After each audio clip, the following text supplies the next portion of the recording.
আমি প্রায় 1 মাস ধরে করছি এবং এত non cooperation from each and every corner.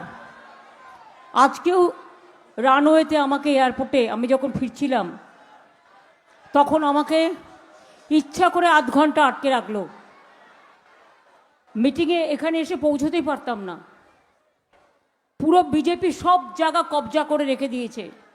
যত গভর্নমেন্ট অফ ইন্ডিয়ার এজেন্সি আছে, সে রেল বলুন, প্লেন বলুন, পারমিশন দেবে, পারমিশনটা পর্যন্ত দিচ্ছে না। কালকে হেমন্ত সোরেন ঝাড়খণ্ডের চিফ মিনিস্টার, তার হেলিকপ্টারও 40 মিনিট আটকে রেখে দিয়েছিল। আর ওরা জানে যে কোনো রাজ্যে চিফ মিনিস্টার অলওয়েজ প্রায়োরিটি পায়। ভুলে গেছে কয়েকটা সিভিল অ্যাভিয়েশনের লোক, তারা আগেও অনেক চক্রান্ত করেছে, এখনও করছে। আমি এখানে দাঁড়িয়ে বলে যাই, দুদিন বাদে বিজেপি চলে যাবে, তখন কিন্তু মনে রাখবে আমাদের সাথেই তোমাদের থাকতে হবে। তোমরা আমার খারাপ চাও, আমি তোমাদের খারাপ চাই না।